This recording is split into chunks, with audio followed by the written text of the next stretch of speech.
Assalamualaikum warahmatullahi wabarakatuh. Apa kabar teman-teman semua? Apa kabar Partners Sejati? Salah satu kuncinya bisnis scaling ini berkembang dan bertumbuh adalah karena Partners Sejati.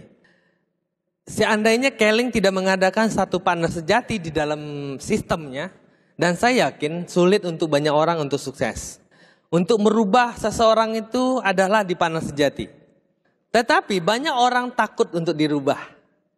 Nah, kalau saya untuk dirubah lebih baik, saya cukup bahagia sekali. Tapi banyak orang tidak sanggup untuk dirubah lebih baik.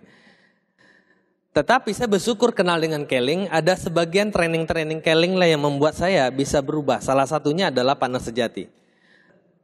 Makanya kalau Anda serius di dalam bisnis Keling ini, Anda harus tahu. Anda harus mengerti apa itu Partners Sejati. Kenapa saya harus jadi Partners Sejati? Setelah saya jadi Partners Sejati, kenapa harus saya membantu banyak orang untuk ikut ke dalam Partners Sejati? Nah sekarang kalau kita sendirian saja Partners Sejati, kira-kira bisnis Anda berkembang nggak? Nggak akan pernah berkembang. Tidak akan pernah bertumbuh.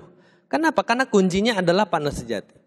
Makanya waktu saya paham pertama kali apa itu Partners Sejati, saya tanya dengan upline saya. Dan sekaligus pelatih saya Pak Santoso, saya katakan apa Partners Sejati? Apakah saya perlu? Dia mengatakan kalau bisnis kamu ingin bertumbuh, kamu harus datang ke Partners Sejati. Nah itu. Nah sekarang saya bersyukur kalau Anda hari ini sudah ikut Partners Sejati setiap bulan, itu adalah langkahnya untuk Anda menuju kepada impian Anda. Ada yang punya impian di sini?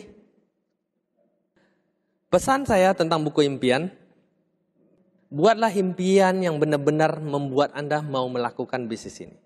Caranya sederhana. Kalau Anda sudah punya buku impian, Anda pulang dari ruangan ini, malam nanti Anda pulang ke rumah, Anda buka buku impian Anda buka dari halaman 1 sampai akhir. Kalau tidak meneteskan air mata Anda boleh bakar. Dan Anda bikin yang baru. Yang betul-betul membuat Anda mau melakukan bisnis ini. Karena bisnis ini banyak sekali cobaan dan rintangannya. Salah satunya, kalau saya ketemu dengan orang, dia selalu menjawab ini. Banyak orang bertanya kepada saya bagaimana membangun bisnis ini. Apakah ada rahasianya? Nah, kalau saya bicara ada rahasia kepada Anda, tidak ada. Kalau ibaratnya Anda tahu enggak? Kalau seorang pelatih silat, guru silat, dia punya anak murid kurang lebih 100 anak murid. Dan 100 itu dia harus ajarin. Kira-kira kalau gurunya ini punya 20 jurus, kira-kira diajarin enggak ke semuanya, ke muridnya? Kenapa tidak? Dia takut, nanti kalau murid saya ada salah satu yang bandel, dia ngelawan kepada saya tidak punya jurus lagi untuk menangkasnya. Jadi minimal saya akan ajarkan 19 jurus dulu. Minimal 15. Nah kalau dia lihat muridnya bagus-bagus, diajarkan 19. Tapi Anda tahu enggak, semua pembicara PSM, semua pembicara Leaders Club, mereka tuh kalau punya 50 jurus, dia akan mengajarin kepada Anda 60 jurus. Karena tidak ada rahasia lagi. Nah hari ini saya tidak akan cerita banyak kepada Anda tentang rahasia bagaimana membangun bisnis ini. Yang jelas kenapa saya mau menjalankan Keling. Ya, saya akan banyak menceritakan ini. Awalnya saya tertarik dengan Keling. Kehidupan kami ini terlalu pahit untuk saya kenang. Kalau saya bercerita waktu saya kecil, terlalu sulit hidup kami. Kedua orang tua kami, dia berjuang siang dan malam membiayai kami. Ini yang kami rasakan. Dan di situ ada satu dendam buat saya, bahwa saya harus mengangkat derajat orang tua ini. Bagaimana caranya mereka ini tidak dihina oleh orang lain lagi. Nah, ini yang membuat saya terus bangkit.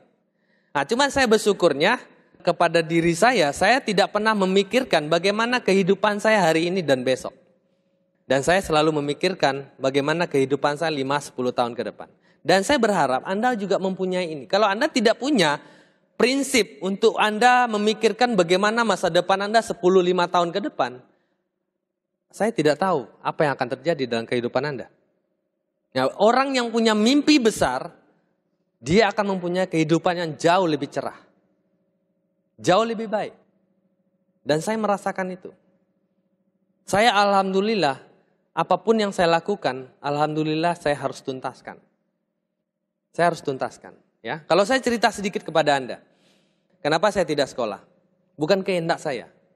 Karena waktu itu memang orang tua saya lagi perlu benar-benar dalam kesulitan, benar-benar dalam keadaan yang susah sekali. Karena kami berenam bersaudara, saya nomor 4. Anda bayangkan, kalau saya setiap hari hanya membantu orang tua di sawah dan di kebun, dan akhirnya yang terjadi apa? Yang terjadi adalah saya harus tidak sekolah karena tidak punya biaya. Sampai kelas 5 SD. Dalam waktu kelas 5 SD, saya harus dibawa ke Kuala Lumpur oleh saudara saya. Dan saya ditarik ke sana. Kenapa? Dia juga kasihan ngelihat orang tua saya. Karena terlalu banyak anak dan tidak punya uang. Dan saya pergi ke Malaysia, saya bekerja di Malaysia. Anda bayangkan, seorang anak yang berumur 11 tahun harus bekerja di sana. Dan tidak satupun orang yang mau mempekerjakan saya karena terlalu kecil. Tapi alhamdulillah ada satu orang yang membuat saya bekerja di sana. Dan di sana saya bertumbuh Bapak Ibu. Saya belajar hidup di sana. Saya belajar dan belajar hidup di sana. Apa yang saya pelajari? Bagaimana caranya hidup. Bagaimana caranya hidup itu yang saya pelajari. Akhirnya saya bekerja di sebuah warung dengan gaji 5 ringgit per bulan. Saya berhenti di sana. Saya kerja di sana kurang lebih 6 bulan. Saya pindah lagi ke tempat lain. Kenapa? Karena saya naik level. Saya tidak pernah bekerja ke satu tempat lain kalau level saya tidak naik. Jadi dia bekerja di sini sebagai pelayan orang, besok saya pindah ke restoran yang ini tukang bikin minuman. Setelah saya berhenti di sana, saya pindah lagi, tukang bikin minuman tapi gajinya lebih tinggi sedikit. Terus seperti itu. Dan saya punya pekerjaan sampingan sebagai penari, pernah bekerja di pasar juga, di pasar ikan. Kalau Anda pernah ke Kuala Lumpur, ada pasar borong namanya di Selayang Baru. Saya di sana pernah bekerja, kurang lebih 2,5 tahun. Kerja dari jam 12 malam, pulang jam 7 pagi. Saya lakukan, umur saya waktu itu masih 13 tahun. Salah satu anak terkecil yang pernah bekerja di sana. Kalau Anda melihat penderitaan kami waktu itu, bagaimana kami menempuh hidup, mungkin Anda tidak bisa bayangkan. Tapi saya punya satu prinsip bahwa saya harus melakukan pekerjaan ini sampai saya bisa menemukan satu pekerjaan yang bisa mengendalikan hidup saya. Tapi saya tidak puas dengan itu. Saya harus mencari pekerjaan lagi. Saya harus mencari pekerjaan lagi. Besoknya saya pindah lagi. Siang saya bekerja. Malam saya sebagai DJ di sebuah diskotik. Awalnya saya jadi waiter dulu. Setelah jadi waiter saya naik pangkat. Akhirnya saya diangkat jadi bartender, belajar di sana. Saya bisa jadi bartender, waktu luang dari bartender, saya belajar jadi DJ. Akhirnya bisa 2 itu menjadi profesi buat saya 3,5 tahun menjadi bartender. Kurang lebih 4 tahun dua-duanya dengan gaji cukup lumayan. Tapi kehidupan saya waktu itu penuh dengan dunia kegelapan. Dunia kegelapan. Dan itu tidak nyaman buat saya. Kenapa? Saya selalu memikirkan bagaimana kehidupan saya 5-10 tahun ke depan. Kalau saya sudah tua nanti, saya tidak mungkin jadi seorang bartender. Saya tidak mungkin jadi DJ. Dan saya harus pindah kuadran, saya harus pindah pekerjaan. Anda bayangkan di sebuah hotel, ya, karena saya tidak mau bekerja di diskotik lagi, saya pindah ke sebuah hotel menjadi seorang bartender lagi. Saya bekerja di sebuah hotel tersebut dengan tujuan ingin dapat income lebih besar dan saya tidak mau bekerja di dunia seperti itu. Tapi saya butuh. Itu yang saya lakukan terus-menerus. Tapi otak saya selalu berpikir bagaimana solusinya saya keluar dari dunia seperti itu. Tapi tidak ada cara. Akhirnya saya pindah, saya lapor di hotel tersebut, saya ketemu dengan manajer saya katakan, Pak, saya mau berhenti jadi bartender, saya pindah ke dapur, saya bilang. Kamu ngapain di dapur? Saya tukang cuci piring di dapur. Anda bayangkan, gaji saya sebagai seorang bartender, 3.500 ringgit Malaysia per bulan, itu turun menjadi 500 ringgit per bulan. Banyak orang tidak siap untuk melakukan itu. Tapi karena saya punya satu misi bahwa saya harus memikirkan 5 tahun, 10 tahun ke depan. Semua dari manajer, sampai dari sapam, sampai dari tukang sapu, di hotel tersebut bahwa saya adalah orang yang paling bodoh. Saya adalah orang paling bodoh. Kenapa? Dari gaji 3,5 juta mau pindah ke yang 500. Tapi saya punya satu obsesi, saya punya satu keyakinan. Akhirnya apa? Setelah saya berhenti jadi bartender, saya pindah ke dapur, saya pakai baju kitchen, setiap hari kotor-kotoran, saya sebagai tukang cuci piring. Tapi karena saya punya satu keinginan, punya satu impian untuk merubah kehidupan, saya sebagai tukang cuci piring, akhirnya saya rajin jadi bersihin sayur. Akhirnya saya serajin nolong-nolong orang, bikin sarapan pagi. Akhirnya saya rajin bersihin periuk, saya rajin potong-potong sayur, saya rajin bantuin. Akhirnya saya dipindahin sebagai tukang potong sayur. Tidak jadi tukang cuci piring lagi. Setelah saya jadi tukang potong sayur, saya pindah lagi membantu tukang masak Eropa, masakan Eropa. Tukang masakan Chinese, saya membantu-bantu mereka. Alhamdulillah dalam waktu 2,5 tahun, saya punya gaji di sana 4.000 ringgit sebagai second chief.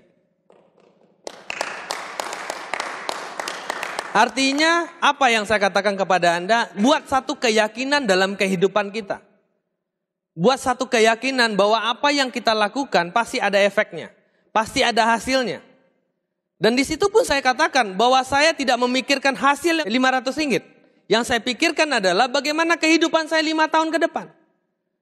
Kalau saya bisa jadi tukang masak, minimal suatu hari nanti, kalau saya tidak ada orang yang mau menerima saya bekerja, minimal saya bisa jadi tukang masak di pinggir jalan. Atau tukang nasi goreng di pinggir jalan, dikala saya pulang ke Indonesia. Hanya itu yang saya pikirkan. Itu saya tekunin Bapak Ibu.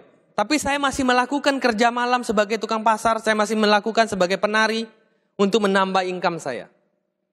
Makanya waktu itu umur saya baru 14 tahun, saya bisa memiliki sebuah motor besar yang 1.500 cc.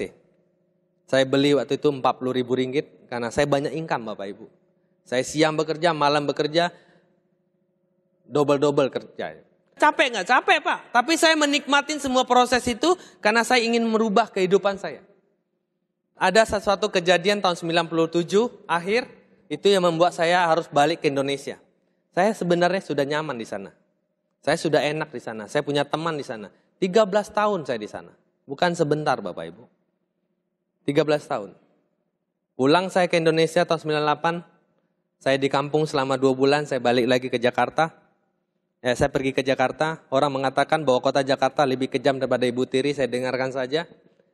Akhirnya saya berangkat ke Jakarta. Saya melamar pekerjaan sebagai pegawai hotel. Saya bawa pengalaman saya yang selama bekerja sebagai bartender, sebagai tukang masak di Malaysia. Alhamdulillah Bapak Ibu, semua hotel menolak saya. Karena saya tidak punya syarat utamanya, yaitu ijazah. Tidak ada satupun yang menerima saya. Dan akhirnya saya jadi pengangguran selama 3 bulan di Jakarta dan mentok-mentok saya menjadi seorang kenek di Jakarta. Sebagai kenek truk. Itu yang saya katakan bahwa saya kalau jadi kenek, saya tidak mungkin bertahan sebagai seorang kenek. Mentok-mentoknya saya jadi supir. Itu saya pindah lagi. Akhirnya karena saya menumpang dengan keluarga saya, akhirnya saya harus pindah dari sana, saya harus belajar menjadi seorang tukang cukur rambut. Saya tidak bisa. Saya tidak punya pengalaman jadi tukang cukur. Saya tidak mampu jadi tukang cukur. Saya tidak berani megang kepala orang. Tapi sesuatu yang tidak mungkin bisa jadi mungkin. Saya katakan kalau orang itu bisa, saya pasti bisa. Itu yang selalu memotivasi saya. Akhirnya apa? Saya duduk di sana, saya dilihatin cara mereka, bagaimana cara mereka mangkas rambut. Akhirnya saya mencoba. Setelah saya mencoba, gagal. Alhamdulillah, saya masih ingat tahun 99, malam takbiran, saya mampu menyukur rambut orang 324 orang. Ya. Dari jam 7 pagi sampai jam 3 pagi. Bahkan besok paginya saya bisa pulang kampung. Ternyata ada prestasi yang harus kita capai di setiap pekerjaan tersebut. Tapi saya tidak mau bertahan di sana. Kenapa? Karena saya tahu. Saya lihat teman-teman saya yang sudah 10 tahun jadi tukang cukur. Tidak ada satupun kehidupan mereka yang hidupnya lebih baik. Tidak ada. Hidupnya seperti itu saja. Nyari pagi, dapat sore, besok habis. Setiap hari seperti itu. Dan itu bukan pilihan hidup saya. Bukan pilihan saya. Saya tidak pernah memilih kehidupan seperti itu. Tapi tidak ada cara lain, tidak ada jalan lain untuk saya tidak melakukan. Tapi banyak orang tidak mau melakukan dan mencari peluang lain. Kalau saya mau mencari peluang lain, itu saja bedanya. Makanya Bapak Ibu, kalau Anda punya pekerjaan hari ini, Anda sudah dapat peluang baru, yaitu keling. Anda lakukan saja. Nah, kalau saya bercerita lagi kepada Anda, setelah saya di sana, saya melakukan terus-menerus nih. Melakukan terus-menerus. Akhirnya saya jadi sales di Jakarta, saya memutuskan untuk pindah lagi. Saya beli sebuah koper, saya isi dengan kerupuk udang, tinta printer. Itu saya jual sekeliling Jakarta jalan kaki. Naik bis turun bis. Itu penderitaan saya cukup besar Bapak Ibu. Sampai ditodongin pistol sama satpam. Macam-macam. Tapi saya lakukan, alhamdulillah 3 bulan saja saya bisa beli sebuah motor. Sebagai seorang sales, akhirnya saya bisa menjadi sales naik motor. 3 bulan motor itu saya jual, laku 4,5 juta. Saya beli 3,5 juta. Saya untung 1 juta. Saya beli lagi motor yang harga 4,5 juta. Sebulan berikutnya saya jual lagi, saya untung lagi 1 juta. Terus menerus seperti itu, akhirnya saya berubah profesi. Seorang sales berubah menjadi seorang pedagang motor. Alhamdulillah kurang lebih hampir 2 tahun, tidak sampai 2 tahun. Akhirnya saya bisa punya 15 motor, 2 mobil. Waktu itu. Itu prestasi. Kalau prestasi itu boleh ditepukin. Dari seorang sales bisa punya 15 motor dan 2 mobil itu butuh kerja keras. Butuh perjuangan. Tapi karena saya masih muda Bapak Ibu, dunia saya juga masih pikiran enjoy. Ya sudah, saya kembali lagi ke dunia malam. Hanya tidak lama, bertingkai 2 bulan saja setelah saya kembali ke dunia malam. Itu 15 motor saya, 2 mobil saya habis semua. Saya hanya sisa sebuah Vespa Bapak Ibu. Vespa butut. Habis semua, bangkrut total. Saya tidak punya apa-apa lagi. Akhirnya apa? Karena saya tidak punya pekerjaan lagi, saya harus kembali jadi tukang cukur lagi. Saya tukang cukur lagi, nggak lama setelah saya jadi tukang cukur, alhamdulillah ada seseorang mempercayai kepada saya. Di situ saya baru sadar bahwa kita kalau punya satu kejujuran dalam hidup, ada saja yang akan menyelamatin hidup kita. Saya mengetes di situ. Saya nggak tahu, tiba-tiba aja perempuan itu datang kepada saya, dia ini pelanggan saya sebenarnya. Pelanggan saya, dia sering menyewa VCD dengan saya. Dia datang, Jamri, tolong kamu jualin mobil saya ini. Ya, mobil Esteem tahun 95, saya masih ingat. Warna putih. Ini STNK-nya, ini BPKB-nya, ini kuncinya, ini mobilnya. Anda bayangkan kalau saya pindah kontrakan saja, hilang sudah itu barangnya. Saya bisa kabur, nggak ketemu dia lagi. Karena dia nggak tahu rumah saya juga. Saya yang tahu rumahnya. Karena saya sering ngantarin VCD. Alhamdulillah Bapak Ibu, 1 minggu saya jual mobil tersebut, laku. Saya dapat uang 10 juta. Dikasih sama dia. Akhirnya uang 10 juta ini saya bukain sebuah rental VCD. Dibantu juga sama teman saya. Kami punya, akhirnya dalam 2 tahun saya punya 2 cabang VCD. Akhirnya saya sudah kembali, kehidupan saya itu kembali lagi. Kehidupan lama saya kembali lagi. Itu kenikmatan buat saya. Artinya apa? Setelah saya jatuh, saya bisa bangkit kembali ternyata. Tidak ada masalah ternyata. Kalau kita terus mau melakukan dan jatuh, bangkit lagi, gagal, bangkit lagi. Nggak lama setelah itu bangkrut juga. Anda bayangkan, dikala saya bangkrut, saya mengucapkan Alhamdulillah. Karena saya berpikir bahwa Tuhan pasti sayang sama saya. Tuhan tidak ingin saya punya satu pekerjaan yang merusak banyak orang. Itu yang saya ambil. Akhirnya saya tidak punya pekerjaan lagi, saya harus kembali menjadi seorang tukang cukur. Jadi tukang cukur itu adalah pelarian dalam hidup saya. 2 tahun saya jadi tukang cukur Bapak Ibu, saya bisa nabung uang kurang lebih 250.000. Dan saya datengin teman-teman saya. Teman-teman saya sudah punya toko, sudah punya usaha. Saya datengin mereka, saya tanya berapa kamu buka usaha begini? Buka counter handphone. Dia bilang ya 50 juta, 30 juta cukup. Modal saya cuma 250.000. Akhirnya yang terjadi apa? Saya memberanikan diri membuka dengan modal 250.000 dan menumpang di depan toko teman saya. Ya, dia punya sebuah rental VCD. Saya bilang saya mau ngontrak depan toko kamu. Boleh enggak? Saya mau dagang handphone. Dia bilang boleh. Berapa sewanya? 150. Oke, saya bilang. Saya bayar bulan depan. Kalau saya bayar bulan ini tinggal 100. Nggak mungkin kan? Akhirnya voucher itu yang ada waktu itu masih yang 50 sama yang 100. Akhirnya saya beli 5 biji yang 50. Saya jualan. Etalasenya kosong. Saya nekat Bapak Ibu. Kenapa? Karena saya percaya kalau sesuatu pekerjaan yang kita lakukan dengan hati yang tulus, dengan niat yang baik, hasilnya pasti akan kelihatan. Itu yang saya yakinin. Dan saya percaya bahwa Tuhan akan selalu mendampingin saya untuk membantu saya. Itu yang saya lihat. Akhirnya saya berjuang di sana Bapak Ibu. Karena etalasenya kosong, saya mau beli aksesorisnya nggak ada. Akhirnya saya datangin teman-teman saya tadi. Saya minta barang-barang bekasnya. Saya lapin yang masih bagus, saya ambilin, saya lap, saya taruh etalase saya. Jadi etalase saya 1 meter itu penuh dengan barang bekas. Saya jual Bapak Ibu, ternyata laku juga. Nah, saya berjuang di sana Bapak Ibu, bukan enggak berjuang. Kalau Anda tahu saya pernah mendorong Vespa sampai dari Selipi, kalau Anda pernah ke Jakarta, dari Selipi sampai ke Mampang itu saya pernah dorong motor. Bukan motor Bapak Ibu, Vespa. Itu jauh lebih berat. Dari Selipi sampai ke Mampang itu enggak ada bengkel. Akhirnya saya harus dorong. Saya harus pergi membeli satu barang ke Roximas. Ada orang benerin handphone, harus diganti layarnya, saya harus beli. Beli, benerin, kasih. Kadang-kadang dalam jarak yang begitu jauh, saya bisa 4 kali 1 hari. Kenapa? Karena modalnya, jadi saya harus punya satu modal semangat. Saya lakukan Bapak Ibu. Itu proses saya lakukan, banyak rintangan enggak? Banyak sekali, banyak cobaan enggak? Banyak sekali. Tapi saya terus melakukan. Alhamdulillah dalam waktu 4,5 tahun saya punya 8 toko dengan aset kurang lebih 200 juta. Penghasilan saya tidak kurang 40 juta sebulan dari 8 toko. Saya punya karyawan 26 orang. Buat saya itu satu perjuangan Bapak Ibu, satu kebanggaan buat saya. Mungkin orang lain tertawa melihat, tapi buat saya bangga. Kenapa? Saya memulai dari nol semua.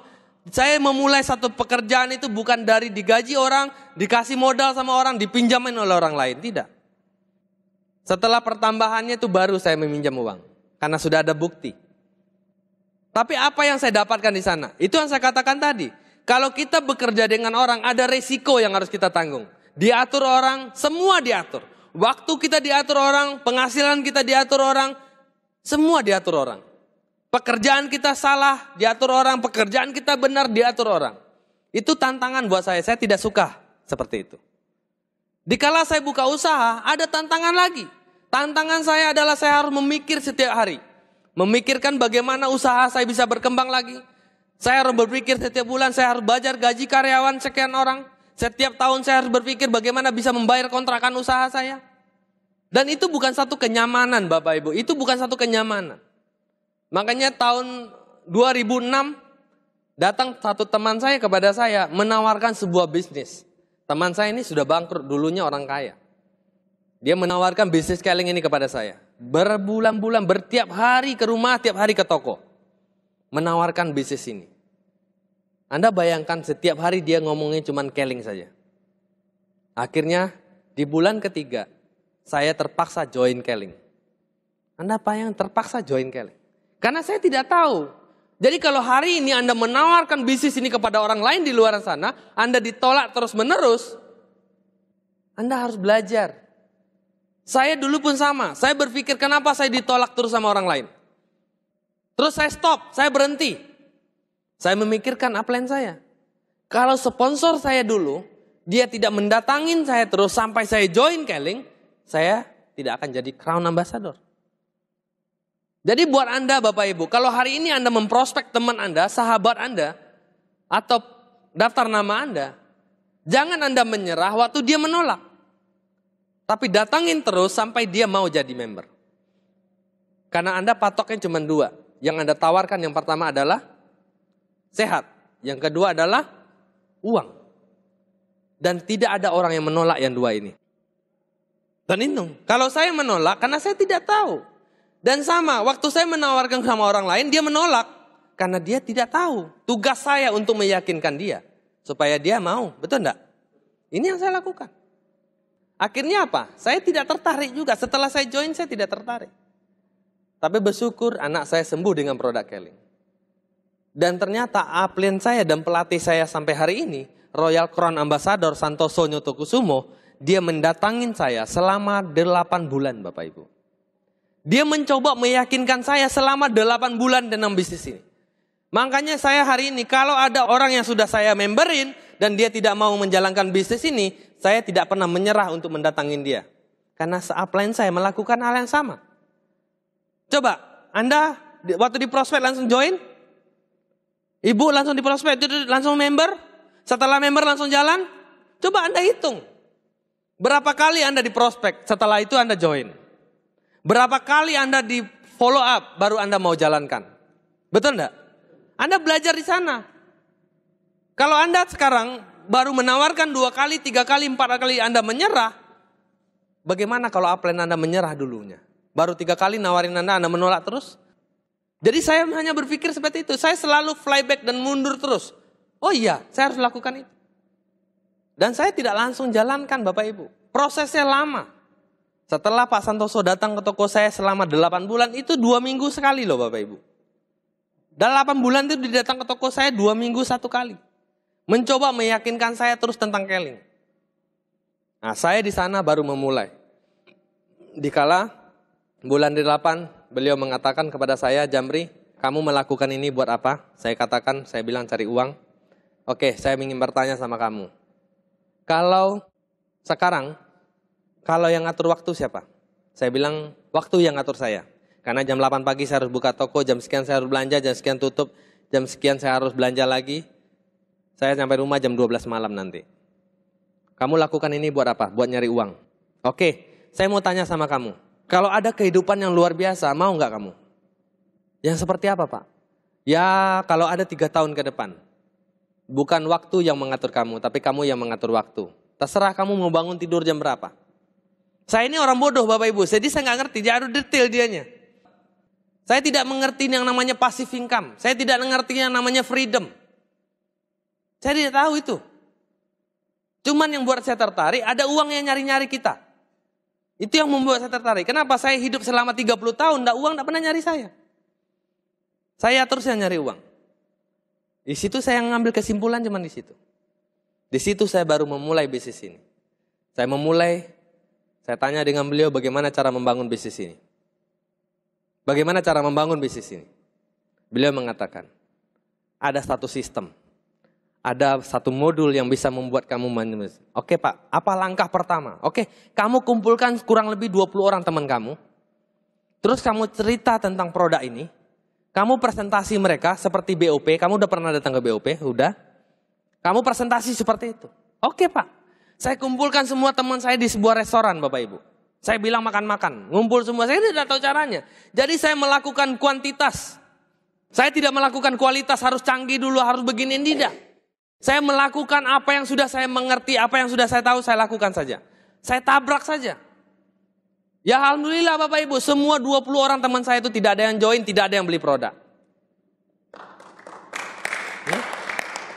Saya harus bayar makanan waktu itu 400.000. Tapi tidak ada yang join. Saya balik lagi dengan Pak Santoso, Pak, kayaknya bisnis ini teman saya ajak member tidak ada yang tertarik. Produknya tidak ada yang mau. Coba. Tapi saya tidak menyerah. Coba lagi. Coba lagi. Saya tambah tak bingung. Bagaimana caranya Pak? Akhirnya ada satu, Pak Santoso ini memang pintar orangnya. Dia memberikan sebuah buku kepada saya. Saya nggak kenal Andri Wongso itu, nggak kenal dulunya. Tiba-tiba saya diajak dia punya satu workshop di Kelapa Gading, Arta Gading itu dia punya. Diajak saya ke situ. Terus dibelinya 2 buku, dikasih saya 1. Kamu baca buku ini katanya. Di situ saya dapat satu kesimpulan, ternyata kesuksesan itu milik semua orang, bukan milik segelintiran orang. Di situ saya memiliki sebuah keyakinan, kalau orang lain bisa, saya pasti bisa. Ternyata banyak orang punya banyak kekurangan, itu menjadikan satu halangan buat dia. Dia mengatakan, saya ini orang kampung, saya ini orang desa, saya ini orang begini, saya tidak punya uang, saya tidak sekolah, saya tidak seperti Anda. Ternyata banyak orang di luar sana, dia selalu mendoktrin otaknya dengan hal-hal yang tidak mungkin. Kalau saya selalu mendoktrin otak saya mengatakan saya pasti bisa. Itu yang saya masukin terus dalam otak saya. Nah disitulah mulai. Dan ternyata waktu saya menanyakan kepada beliau, apa sih sebenarnya Pak? Anda bisa punya penghasilan sebesar itu? Apa sih rahasianya saya bilang. Ternyata setelah saya putar-putar kemana-mana, ternyata tidak punya rahasia apa-apa. Nah banyak orang punya ilmu setinggi langit. Punya cara setinggi langit. Ternyata di bisnis Keling ini tidak seperti itu. Anda membaca buku sehari sampai 5 buku. Selesai. Anda mendengarkan kaset satu hari 10-20 kaset. Anda datang ke pertemuan terus. Anda ada pembicara di impor datang ke sini. Anda belajar dengan mereka. Nah ternyata apa? Saya hari ini ingin bongkar rahasianya sama Anda. Anda mau tahu rahasianya? Oke, kita buka. Hari ini saya ingin pastikan kepada Anda, kami para upline Anda tidak mempunyai rahasia apapun. Tidak ada rahasia. Kami melakukan apa yang sudah ada. Kalau Anda pintar di luar sana, maaf, kalau Anda dokter, Anda insinyur, Anda siapapun Anda. Ternyata semakin Anda pintar, semakin titel Anda semakin tinggi, semakin banyak yang harus Anda tinggalkan untuk Anda membangun bisnis ini. Saya punya banyak pengalaman Bapak Ibu, banyak sekali. Banyak pengalaman dalam hidup saya yang bisa saya lakukan. Hanya 0,5% yang bisa saya bawa ke bisnis ini. Saya harus memulai dari nol. Kalau Anda mau memulai dari nol membangun bisnis ini, dengan diri Anda dari nol, dan saya yakin dan percaya, Anda akan cepat berhasil di bisnis ini. Buat Anda yang serius. Ya, oke. Apa lagi? Nah, apa yang kami lakukan? Kami hanya melakukan 7 langkah sukses. Anda tahu 7 langkah sukses? Banyak dari segi member Keling tahu 7 langkah sukses, tapi tidak satu dari mereka yang mau melakukan. Sedikit sekali, hanya sekadar tahu itu tidak bisa. Sekadar tahu tidak bisa. Pak, saya kemarin ikut Rutu Emerald, ngomongnya begini-begini. Anda boleh belajar di sana. Anda boleh membaca buku bagaimana menjadi kaya besok. Anda boleh mendengarkan kaset bagaimana menjadi orang hebat besok. Tapi Anda tidak boleh meninggalkan langkah ini. 7 langkah adalah cara membangun bisnis ini. Anda mau membuat sebuah roda, Anda sudah tahu, Anda tahu roda itu bulat. Saya ini orang hebat. Saya bisa membuat roda itu mulai dari kotak. Saya bisa buat roda dari segitiga. Bisa ngelintir nggak? Bisa muter nggak? Nggak bisa. Harus tetap bulat. Ada sesuatu cara yang lebih mudah untuk Anda membangun dan membuatnya. Kenapa membuat cara-cara baru? Kenapa tidak mengikuti cara yang sudah ada? Ini yang harus kita mengerti gitu loh, ya. Oke, saya akan coba membuka 7 langkah ini buat teman-teman. Saya berharap Anda bisa mengerti. Coba kalau di sini ada yang pertama, dari 7 yang pertama. Anda tahu kenapa yang pertama itu adalah sikap? Anda mengerti nggak? Anda tahu tidak kenapa sikap? Kenapa bukan pakai produk 100% yang pertama? Kenapa bukan presentasi yang pertama? Kenapa bukan follow up? Pakai alat perlu nggak? Kenapa bukan itu yang pertama? Kenapa sikap? Kalau saya hari ini membicarakan sikap sama Anda, itu bisa memakan waktu kurang lebih hampir 5 jam. Nggak cukup. Karena sikap ini banyak. Nah, hari ini saya akan bicara kenapa di bisnis Keling ini, yang pertama itu adalah sikap. Karena bisnis ini Bapak Ibu, kita bisnis ini bisnis menuntun manusia. Kita mengajarkan manusia, bukan menyusun manusia. Jadi kita dulu yang harus. Kalau saya dulu punya karyawan 26 orang, saya enak. Kamu nggak masuk, gaji saya kurangin. Kamu nggak ini, saya potong. Tapi di bisnis ini, online Anda tidak mau jalan, Anda mau ngomong apa? Anda mau marah-marah? Nggak bisa. Makanya waktu saya pertama di Keling Bapak Ibu, saya harus merubah diri saya dulu. Dari saya rambut gondrong, saya harus potong, saya pakai anting, saya harus buang anting saya. Saya tidak suka pakaian jas bungkus-bungkus begini, saya harus merubah. Semua saya rubah Bapak Ibu. Saya mulai membaca banyak buku. Tujuannya saya membaca buku apa sih? Tujuannya supaya saya bisa merubah sikap saya, cara bicara saya, pola pikir saya. Bagaimana caranya saya bisa mengendalikan banyak orang? Bagaimana saya bisa mengalahkan pola pikir orang? Karena bisnis ini, bisnis ditolak orang. Tugas saya adalah meyakinkan orang. Kalau saya ilmunya kurang, bagaimana saya bisa meyakinkan orang? Makanya adalah sikap yang pertama. Nah, sikap ini dari mana? Yang bisa kita tahu adalah dari diri sendiri. Kita tahu salah kita di mana. Kita tahu yang mana harus saya benerin, yang mana yang harus saya perbaiki dari sikap saya. Kita boleh berbohong sama orang lain Bapak Ibu, tapi sama diri, sama Allah tidak bisa. Coba ini teman-teman, Anda coba perhatikan. Kalau Anda belajar tentang memperbaiki diri setiap hari, dan saya yakin akan ada satu pertumbuhan dalam bisnis Anda atas perubahan yang Anda lakukan. Nah, sekarang sikap impian yang jelas. Kenapa impian? Nah, sekarang Anda lihat tentang sikap apa yang sudah Anda rubah. Saya berikan contoh buat teman-teman. Contohnya penampilan, sepatu Anda, rambut Anda, hal-hal sepele. Cara bicara Anda mulai Anda merubah. Mulai mengalah untuk orang lain. Mulai sabar menghadapi orang lain. Walaupun Anda, saya ini tidak bisa Pak Jamri, saya ini orangnya keras, saya ini kolerik. Nggak bisa. Anda membangun manusia. Sebelum Anda membangun manusia, Anda membangun diri Anda dulu. Ini yang harus saya lakukan dulunya. Itu yang saya belajar. Nah sekarang kalau Anda tidak punya impian yang jelas, saya bersyukur sekali kenal dengan bisnis ini. Dulu sebelum waktu saya di konvensional, saya tidak pernah berani untuk bermimpi setinggi langit Bapak Ibu. Tapi saya bersyukur kenal dengan bisnis scaling, kita diajarkan untuk berani bermimpi. Ternyata saya baru tahu, kenapa rata-rata 60% orang miskin di dunia ini adalah mereka yang takut bermimpi. Mereka tidak berani, karena memang sudah diajarkan, tidak mungkin. Tidak mungkin. Itu yang menghancurkan karakter diri kita ini itu. Kita selalu didoktrin sama hal-hal yang tidak mungkin, mana mungkin kamu bisa.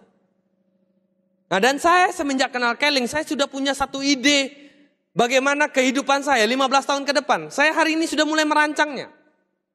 Kenapa? Saya punya impian yang besar Bapak Ibu, bukan impian kecil saya. Memang saya nggak tahu apakah saya besok akan mati, apakah besok akan lusa saya akan mati, saya tidak tahu. Tapi yang jelas saya sudah merancangkan bagaimana 15 tahun ke depan. Saya sudah berani. Kalau saya bilang saya mau beli pesawat terbang, saya sudah tidak takut. Kenapa? Itu yang membuat saya mau berpikir dan mau berjuang. Kalau Anda tidak punya satu impian yang jelas, bagaimana Anda mau berjuang? Sekarang Anda presentasi, Anda jualan, Anda follow up, Anda begini, dengarkan kaset, baca buku, datang ke pertemuan. Untuk apa itu semuanya? Kalau tidak ada tujuannya. Jadi kita harus tahu mau dibawa kemana. Saya hari ini presentasi mau dibawa kemana. Saya hari ini dengarkan kaset mau dibawa kemana. Saya baca buku hari ini bawa kemana. Jadi seolah-olah Bapak Ibu waktu saya membangun bisnis ini, saya hanya melakukan hal-hal sederhana seperti itu. Dan saya mencoba membersihkan hati saya. Apapun kata orang saya selalu mendoakan orang. Itu aja, saya belajar melawan. Walaupun dulu saya koleriknya cepat marah. Tapi semenjak saya di Keling, saya belajar untuk lebih sabar. Kalau Anda dengan saya, ibarat kayak orang punya kolesterol. Jadi kalau ada orang yang marah saya, itu saya langsung, saya lebih baik diam. Kalau ada yang ngomel-ngomel, pop, saya diam. Kenapa? Kalau saya ngomong lagi, itu sudah kacau. Nah, jadi saya lebih baik diam, baru saya panggil dia. Saya ajak ngobrol, apa maksudnya gitu kan. Saya harus bisa menenangin diri dulu. Saking seperti itu. Nah, di Keling ini saya tidak boleh seperti itu. Nah makanya Bapak Ibu, yang dua ini Anda sudah punya belum? Anda mau tidak? Kalau Anda punya modal yang dua ini dulu yang pertama. Sikap Anda belajar pelan-pelan. Merubah, rubah, dan rubah. Anda tahu di mana kekurangan. Saya dulu tahu Bapak Ibu. Sampai hari ini pun saya tahu di mana salah saya, di mana kurang saya tahu. Tinggal saya ingin memperbaiki atau tidak.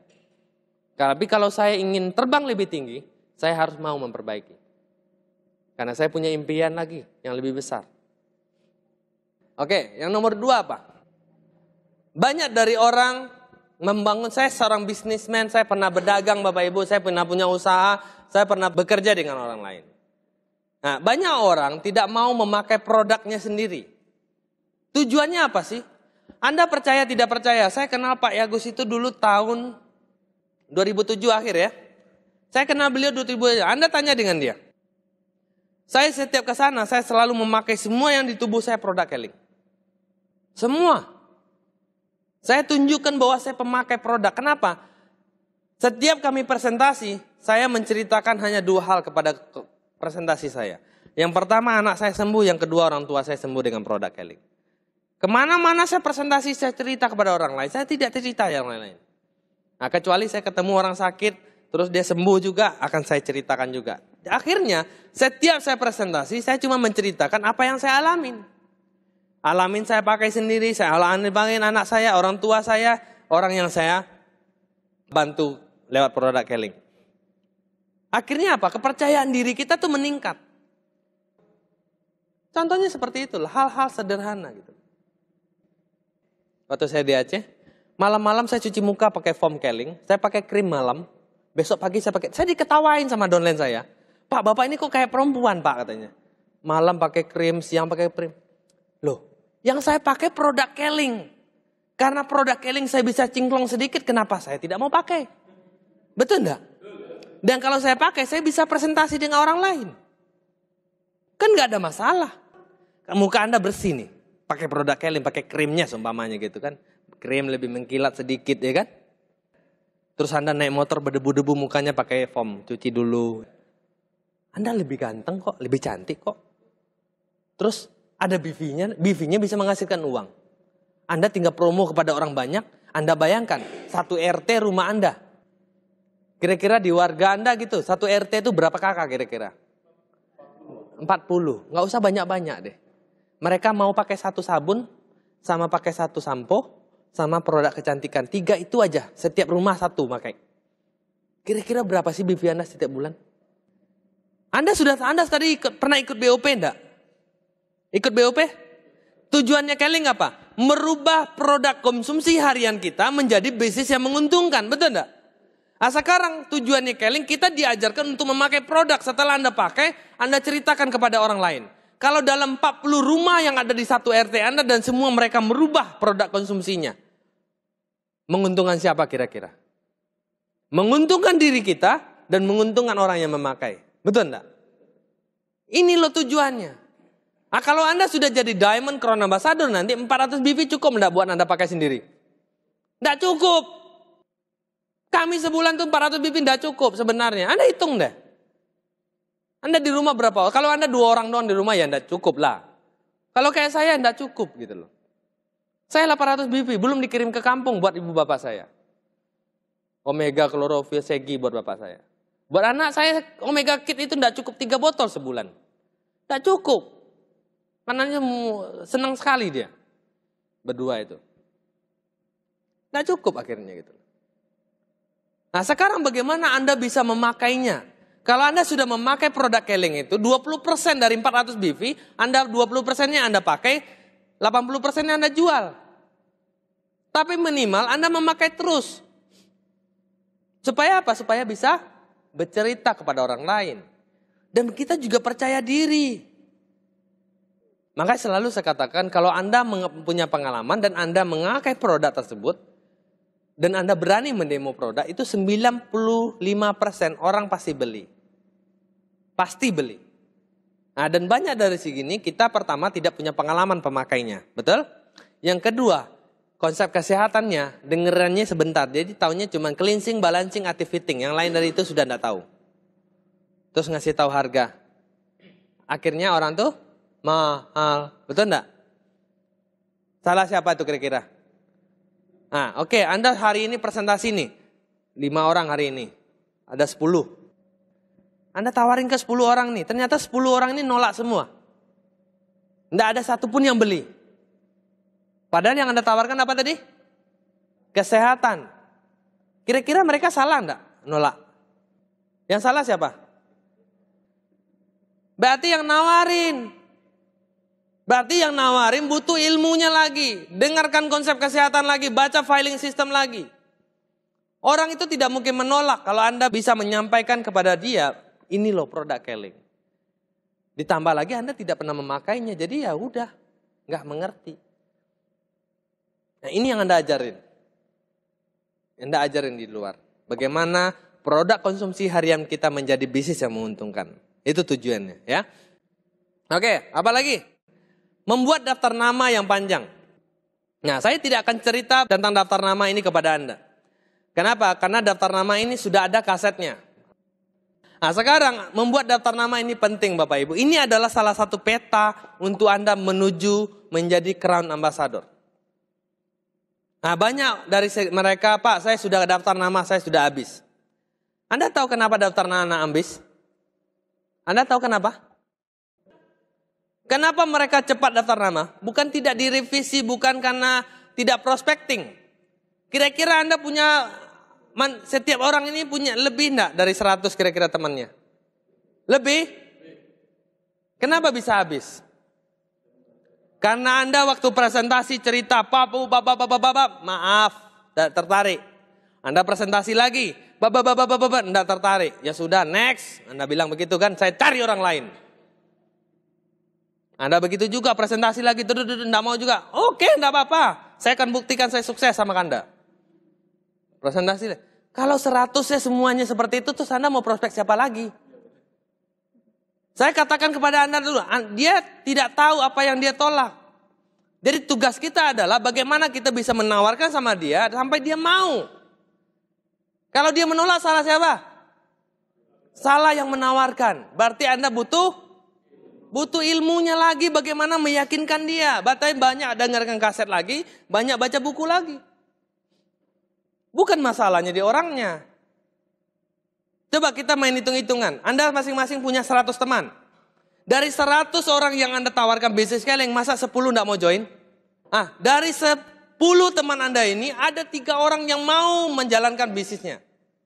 Anggap aja yang 7 orang itu mau jadi pelanggan aja. 3 orang yang mau menggali daftar namanya. Masing-masing dari 3 orang ini punya 100 lagi daftar namanya. Dan terjadi sama, 10 join, 3 mau. 3 ini Anda gali lagi daftar namanya. Itu aja Anda tidak akan, saya jamin 100% tidak akan pernah beres. Kecuali terakhir ketemu dengan Tarzan. Berarti mentok sudah. Dia tidak punya teman? Betul tidak? Kalau Anda masih mampu menggali itu semua, tidak ada ceritanya, habis. Tidak ada ceritanya, habis. Saya jujur saja. Saya tidak punya teman Bapak Ibu. Saya datang ke Jakarta itu tahun 98. Dan saya tidak pernah ketemu, tidak punya teman di Jakarta sama sekali. Waktu saya usaha, lingkungan saya yaitu Pak Awaludin, Pak Ferianto, ada Pak Darwadi. Bisa dihitung pakai jari yang lingkungan saya. Tapi yang saya lakukan apa? Saya harus bisa menemukan teman-teman mereka. Ini yang saya lakukan. Banyak dari kita menunggu waktu kita presentasi ini, jalan. Aduh, udah member nih.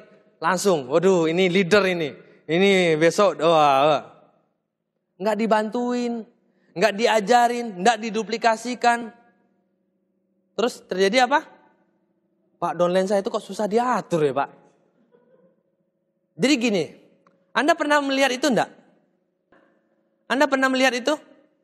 Kalau Anda pernah melihat itu, Anda tinggal pulang ke rumah. Besok Anda beli kaca yang setinggi samanya dengan Anda. Setiap Anda pulang ke rumah, Anda ditolak nih ya. Anda ngaca. Kalau ada downline Anda tidak mau jalan, Anda ngaca. Kenapa downline saya nggak mau jalan ya? Yang salah di mana ya? Jangan-jangan yang salah yang di depan kaca ini gitu. Sebenarnya sederhana sebenarnya. Banyak orang mempersulit gitu loh. Oke. Anda paham nggak? Kalau Anda mau tahu juga Anda harus punya kaset Bapak Sauki. Kepada teman-teman baru yang saya prospek, itu saya sarankan mereka Foundation Pack, daftar nama 90 hari Pak Joko. Harus mereka punya. Tidak ada cara lain. Kaset Bapak Ibu. Anda mau ngimpor saya pun, saya ngomong sekarang siap. Oke lah, Pak Jamri bongkar semua rahasianya bagaimana Anda jadi Crown Ambassador 22 bulan. Tapi menjamin tidak Anda dalam 6 bulan ke depan Anda Leaders Club? Jamin tidak kira-kira? Tidak menjamin Bapak Ibu. Kenapa? Kalau saya ngomong 10 jam pun hari ini, yang bisa Anda bawa pulang nanti hanya 0,1%. Paling kalau saya bilang, Anda pasti bisa sukses. Cuman itu doang yang Anda dengar. Yang lain lupakan semua. Betul enggak? Jadi tidak bisa. Jadi pembelajaran kita ini harus bertahap. Nggak bisa sekaligus. Nggak bisa sekaligus. Oke, apa lagi? Nah, mahir dalam membuat janji dan mengundang. Kenapa tugas kita? Anda sekarang gini. Kenapa di bisnis ini kita butuh presentasi? Bagaimana caranya kita mahir dalam mengundang ini adalah mengajarkan kepada downline. Itu gunanya ada kaset Bapak Joko Komara. 90 hari. Sebelum kaset Pak Joko keluar, saya sudah melakukan dulunya. Ini saya dapat ilmunya dari proses jam terbang gitu loh. Waktu saya presentasi terus belajar gitu. Nah sekarang Anda kalau tidak pintar presentasi, Anda tidak pintar mengundang, Anda tidak pintar membuat janji. Terus downline-nya gimana kira-kira? Sama gitu loh. Jadi ya mau nggak mau kita yang memulai dulu. Anda tahu enggak? Kalau mobil itu bisa jalan, kepalanya siapa yang bawain? Supir. Anda tahu enggak, kaki saya langkain gini yang nyuruh siapa? Anda tahu kenapa kepala ini taruh di atas? Karena ini adalah pemimpin dari tubuh kita. Makanya dia di atas. Kenapa bukan kaki? Jadi kalau tangan saya gerakin begini, kepala saya yang mengarahkan, bukan tangan saya. Nah sekarang Anda kepala untuk dolen Anda. Kalau Anda sendiri tidak benar, kalau Anda sendiri tidak memperbaiki, kalau Anda sendiri tidak bisa, bagaimana Anda bisa membangun yang di bawah? Kalau Anda tidak dengerin kaset, plan downline saya tidak mau beli kaset. Anda sudah punya belum? Plan downline saya tidak dengarkan kaset. Anda sudah dengar belum? Kan Bapak Sauki juga ngomong di hukum akibat. Betul enggak? Sebab akibat itu. Betul enggak? Semua ada sebab. Yang mau dapat 10 juta sebulan siapa? Beli kaset 15.000 aja enggak mau. Bagaimana mau dapat 10 juta? Nah, oke. Ini kan kaset Bapak Andang kan juga ada. Ya. Kita harus dengar berkali-kali. Caranya bagaimana? Setelah mendengar praktek. Itu loh hebatnya Keling. Keling ini hebatnya apa? Belajar, lakukan, ada hasil. Pinter. Yang kelima apa? Melakukan presentasi dengan menarik. Caranya bagaimana? Ya kita yang mengasah, mengajarkan, menduplikasikan. Makanya diadakan yang namanya home meeting. Ajak prospek. Kira-kira Anda nih pintar membawakan produk. Anda pintar menyampaikan produk. Anda di sana Anda sudah presentasi. Di sini ada downline Anda melihat Anda presentasi. Betul enggak? Melihat Anda bagaimana cara membuat janji. Melihat Anda bagaimana cara mengundang. Mereka belajar enggak? Kalau mereka melihat Anda terus 1 kali, 2 kali, 5 kali, 6 kali, 7 kali, pintar enggak kira-kira itu? Kalau sudah melihat kita selama 6 kali, 10 kali dia masih bodoh, berarti yang salah siapa? Yang dilihat. Ya sama dengan kaca tadi. Lihat kaca lagi, jangan-jangan gue ya. Coba, melakukan duplikasi itu penting. Oke, yang keenam apa? Melakukan follow up dengan benar. Nah, saya melihat dari kelemahan banyak orang membangun bisnis ini, kelemahannya adalah dari segi follow up-nya. Kelemahannya adalah follow up. Padahal, kalau saya bongkar kepada Anda, follow up ini sangat penting. Bisa saya katakan 90% pentingnya. Orang akan mau bekerja dengan Anda, orang akan mau bergabung dengan Anda, orang mau berbisnis dengan Anda, itu karena follow up. Nah, sekarang Anda mau follow up seseorang, apa kepentingan Anda? Apa, Pak? Saya datang ke rumah Bapak, mau Bapak aktif ya? Aktif, ayo Pak, jalan. Bisa enggak begitu? Contoh, Anda mau suka dengan seseorang nih. Apa yang Anda lakukan waktu ketemu kira-kira? Anda menunjukkan sikap yang terbaik yang ada dalam diri Anda, betul enggak? Kenapa Anda tidak melakukan follow up hal yang sama? Waktu Anda mendatangin orang itu, Anda tunjukkan bahwa tujuan Anda peduli dengan dia. Anda ingin membantu dia. Anda benar-benar mengerti dengan dia. Anda benar-benar menyentuh hatinya. Jangan datang ke rumahnya, ada maunya doang. Kalau ada dia lagi bangun atau lagi bersihin rumah, atau lagi kena Anda datang ke sana, bantuin ngangkat-ngangkat. Apa kek? Senang gak dia? Terus besok dia ada pesta anaknya atau orang tuanya, ada sunatan atau apa, Anda datang ke sana, bantuin. Besok diundang ke pertemuan, datang gak kira-kira? Hal-hal sederhana. Ya, saya sanggup datang ke rumah orang, Bapak Ibu, itu cuma pergi minum kopi, tapi jaraknya 40 kilo. Dan orang itu sekarang jadi diamond manager.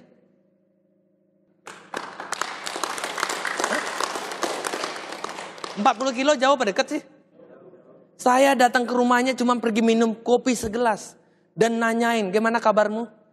Usahamu lancar nggak? Anakmu sehat? Terus saya minum kopi. Selesai itu saya pulang.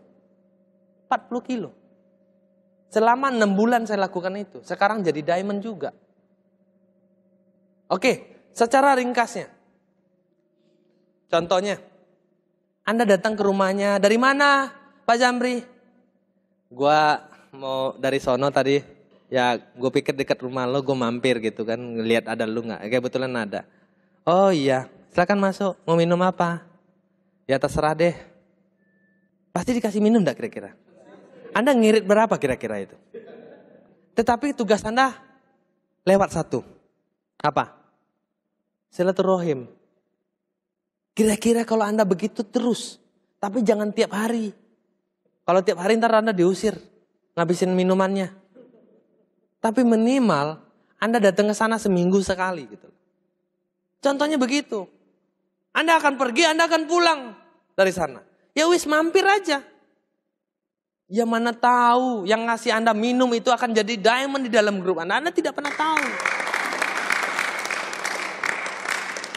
Jadi follow up ini sangat penting. Kenapa banyak sekarang Anda kalau punya downline di bawah sudah punya 500 orang dan belum ada yang aktif, itu salahnya di follow up. Itu salahnya di follow up. Dan Anda lihat dari 500 downline Anda itu berapa orang yang sudah aktif.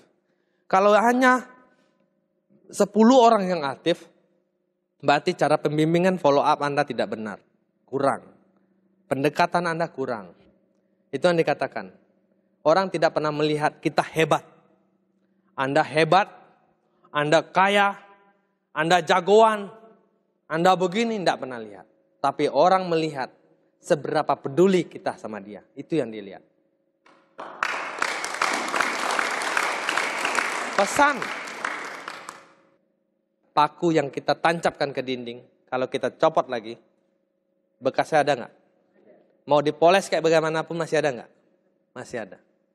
Sama, kalau kita berbuat baik sama orang lain, dan kebaikan kita itu tidak akan pernah dilupakan oleh orang itu.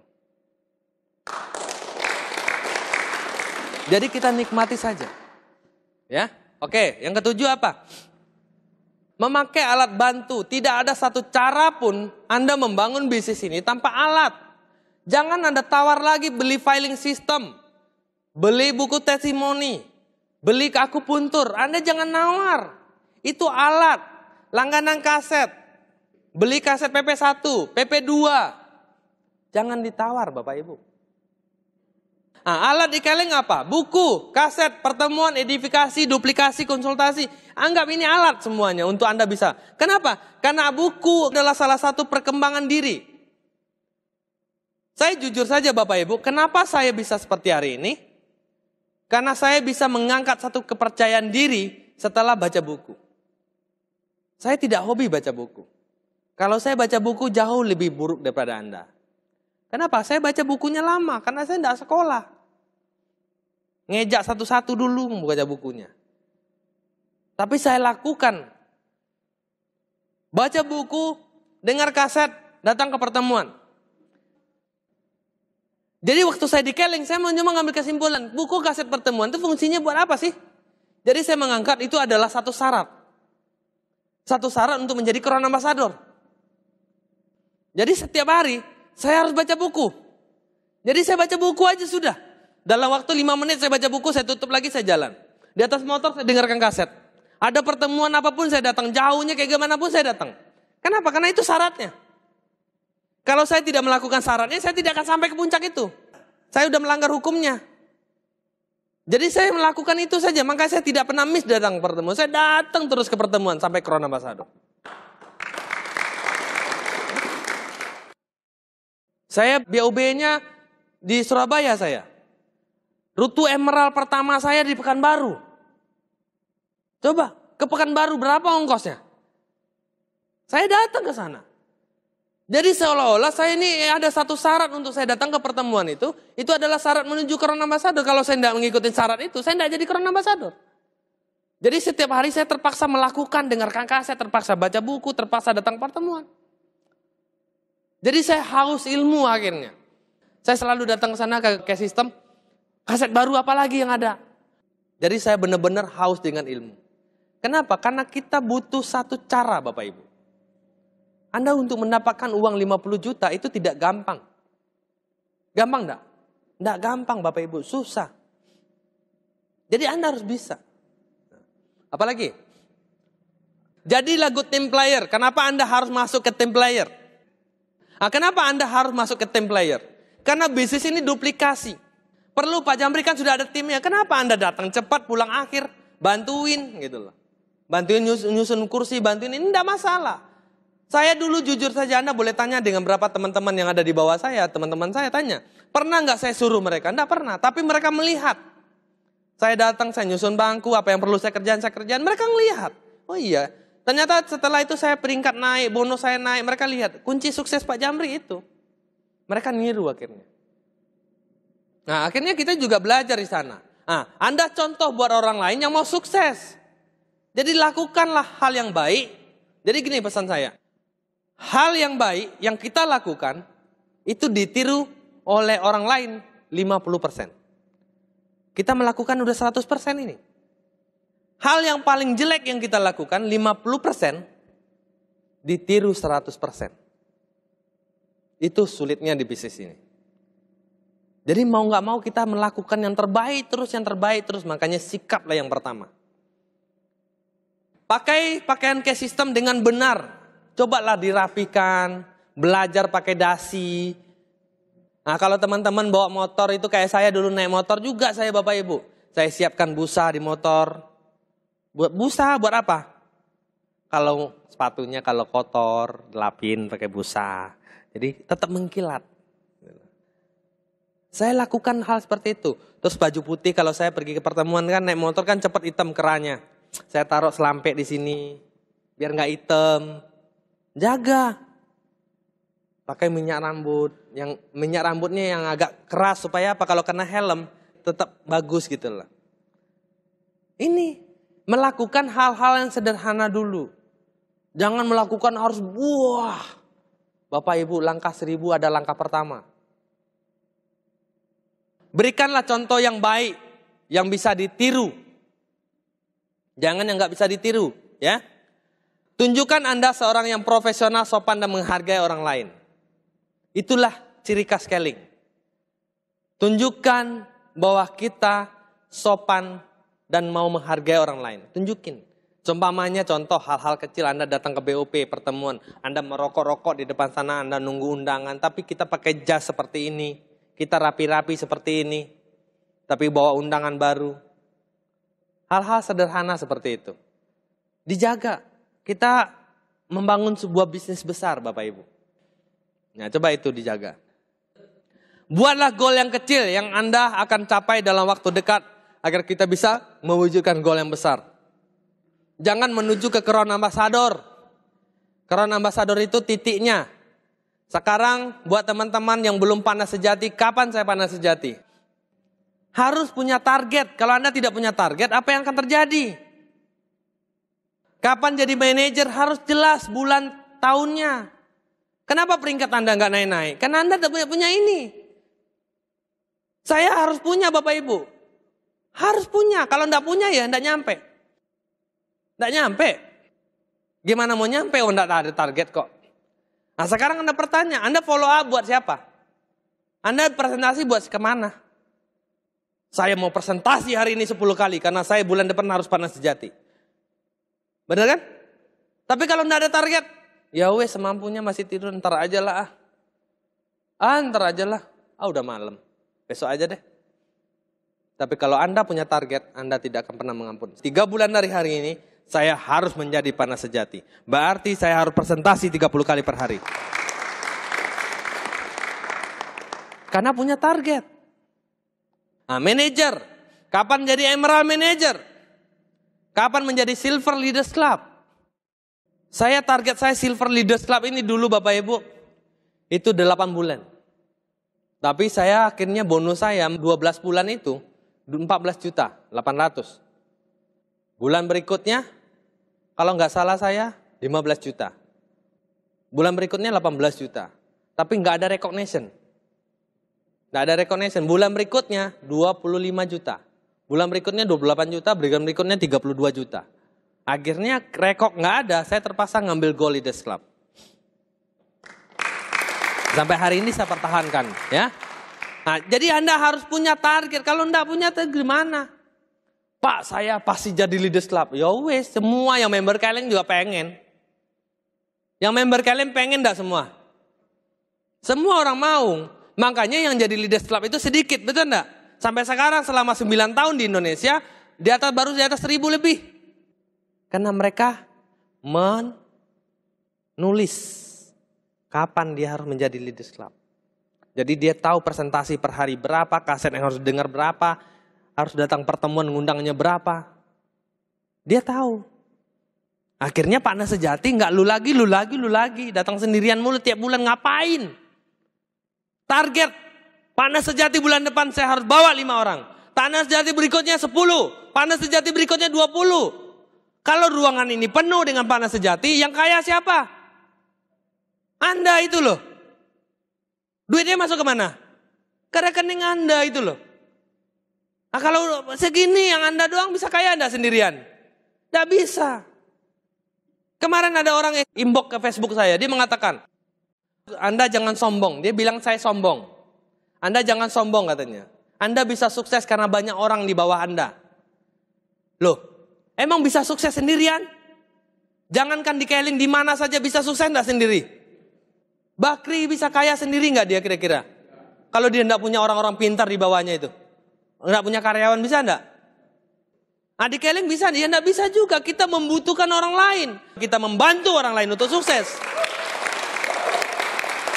Itu bedanya. Kita membantu orang lain, bukan memperbudak orang lain.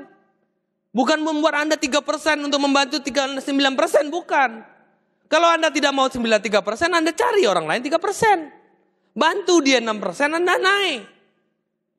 Kalau mereka yang pindah berarti dia tidak kenal dengan Keling. Jujur saya bilang. Mereka tidak tahu Keling berarti. Kalau mereka mengerti tentang 5P tentang Keling, dan saya yakin dan percaya mereka tidak akan pindah.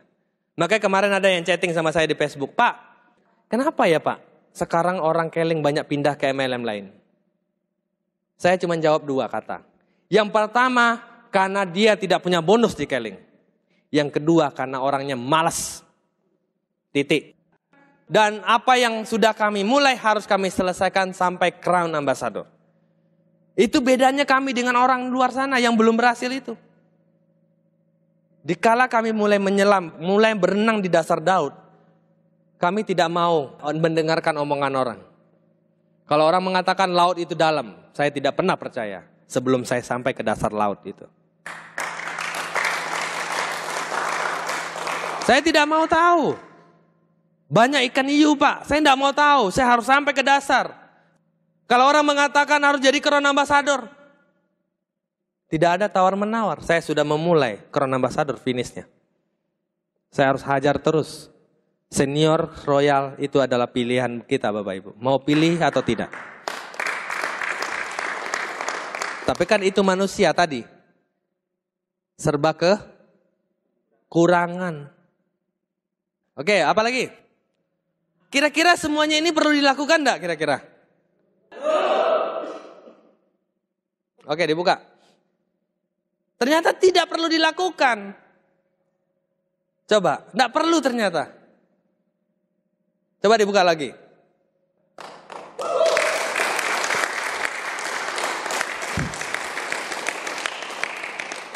Tidak perlu buat mereka yang tidak mau jadi Crown Ambassador. Tapi buat mereka yang mau jadi Crown Ambassador, mereka harus melakukan. Hanya yang mau jadi Crown Ambassador yang harus melakukan, tidak ada cara lain. Anda mau punya 10 langkah, Pak Jamri, saya punya 10 langkah untuk jadi Crown Ambassador. Nggak usah 10, 7 aja cukup.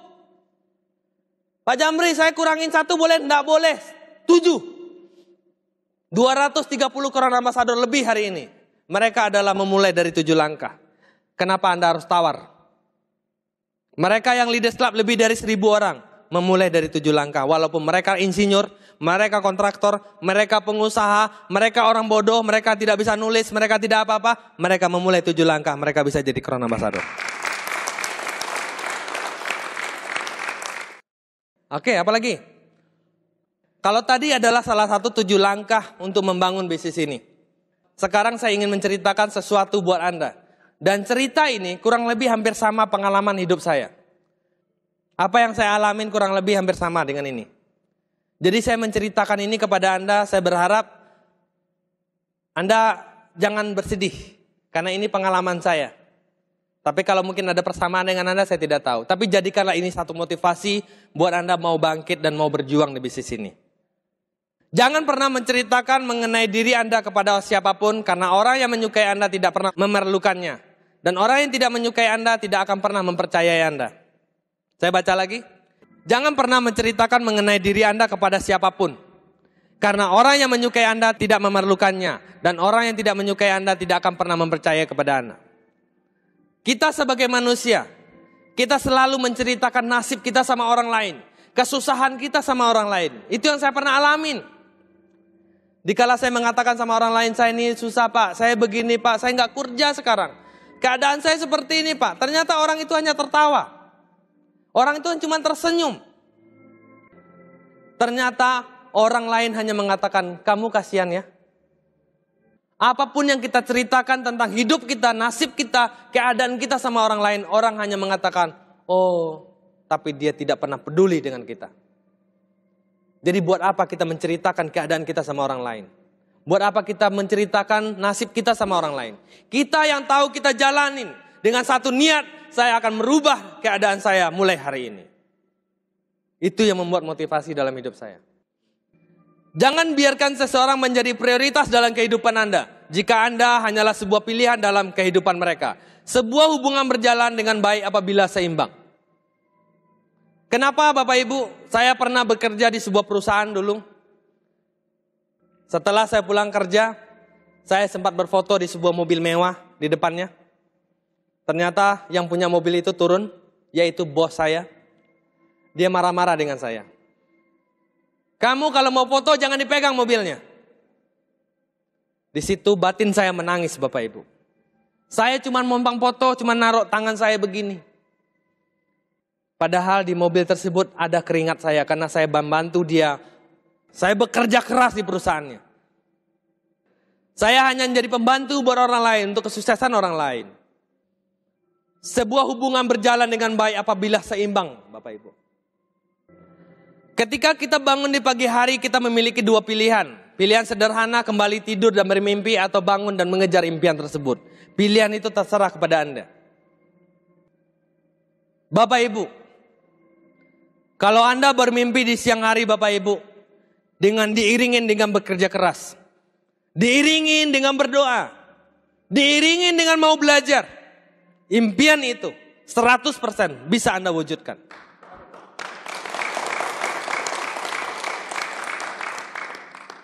Tapi kalau bermimpi di malam hari, hanyalah sebuah kenangan yang bisa Anda dapatkan di pagi hari. Tapi beranilah sekarang Anda bermimpi di siang hari. Kalau Anda berani bermimpi di siang hari Bapak Ibu, Anda akan mendapatkan sebuah impian yang benar-benar yang Anda inginkan. Saya tidak takut bekerja keras untuk mengejar impian Bapak Ibu. Saya tidak takut. Kita sering membuat orang-orang yang peduli kepada kita menangis. Dan kita sering peduli kepada orang-orang yang tidak akan pernah bersedih untuk kita. Ini adalah suatu kenyataan hidup yang aneh memang tapi nyata. Sekali Anda menyadarinya tidak ada kata terlambat untuk berubah. Ini pengalaman saya juga Bapak Ibu. Saya dulu selalu bersedih untuk orang lain. Saya bersedih untuk orang lain yang tidak pernah bersedih untuk saya. 2001 saya pulang ke kampung. Saya tidak menyadari kenapa Tuhan membangunkan saya jam 1:30 pagi. Hanya mendengarkan ibu saya yang sedang sholat malam. Dan dia sedang menangis sama Allah untuk mensukseskan anaknya. Ternyata ibu saya setiap hari dia menangis. Berdoa untuk mendoakan anak-anaknya di rantau supaya anaknya sukses Bapak Ibu. Tetapi anaknya tidak pernah menangis untuk ibunya. Di situ saya baru sadar. Saya menangis untuk orang lain tapi saya tidak pernah menangis untuk orang yang saya sayangin. Saya harus mendengar ibu saya menangis sambil sholat Bapak Ibu. Di situ saya baru menyadari. Selama ini saya tidak pernah menangis untuk dia. Saya mengatakan dalam hati saya tidak akan pernah membuat ibu saya menangis. Karena saya berjuang, apapun harus saya lakukan. Yang hidup yang paling saya takutin adalah sampai ibu saya menangis. Karena selama ini saya selalu menangis untuk orang lain yang tidak pernah peduli dengan saya. Tapi orang sekeliling saya banyak yang menangis untuk saya. Tapi saya biarkan begitu saja. Saya tidak tahu dengan Anda. Janganlah membuat janji di saat Anda sedang bahagia. Janganlah membalas pada saat Anda sedang sedih. Janganlah mengambil sebuah keputusan di saat Anda sedang marah. Berpikir 2 kali, bersikaplah bijaksana. Bisnis ini dibangun Bapak Ibu hanya dengan 3 langkah. Tentang sikap. Anda butuh kesabaran, butuh keikhlasan, butuh ketulusan Bapak Ibu untuk membantu sesama.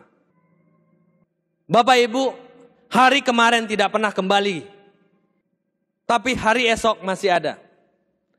Jangan Anda bermain-main dengan waktu. Jangan Anda buang-buang waktu Anda.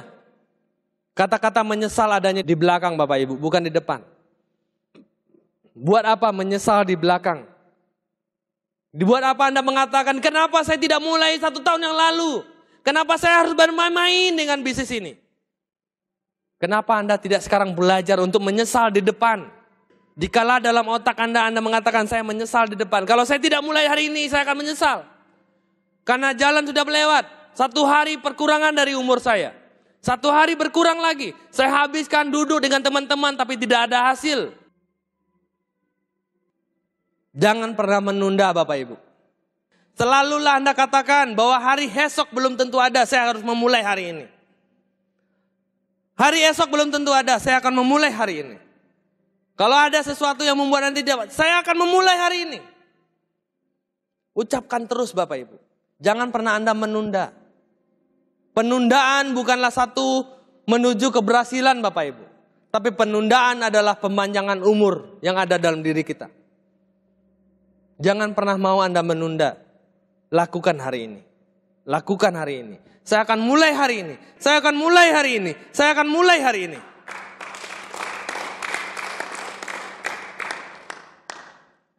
Jangan pernah takut untuk memulai. Anda jangan berbohong sama diri Anda.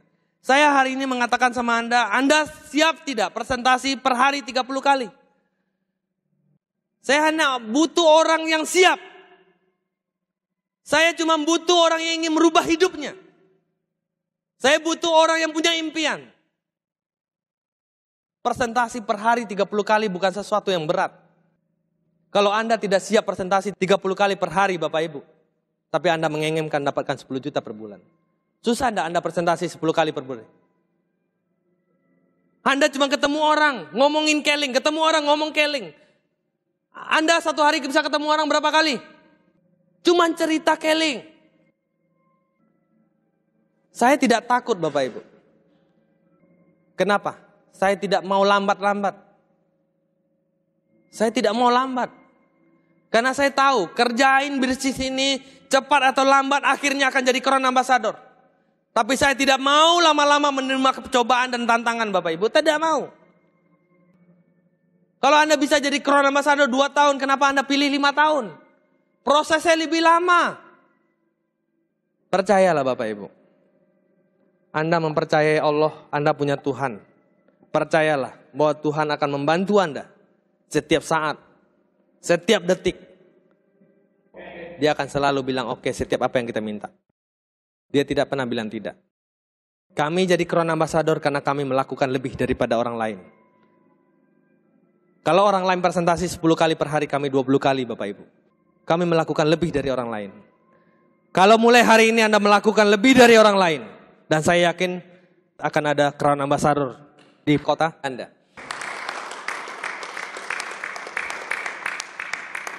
Kita sama-sama buktikan Anda akan bertumbuh Leaders Club baru, akan ada crown ambassador berikutnya. Siapa mereka? Mereka yang siap. Siapa mereka? Mereka adalah orang yang siap. Saya tunggu Anda jadi crown ambassador. Sukses buat Anda. Assalamualaikum warahmatullahi wabarakatuh.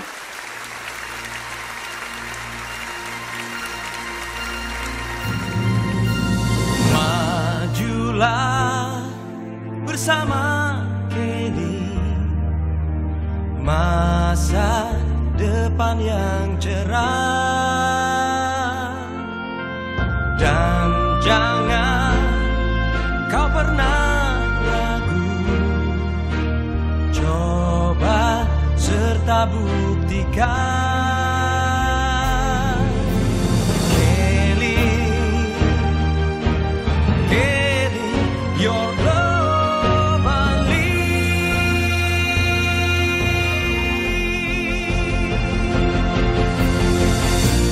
untuk masa depan yang gemilang.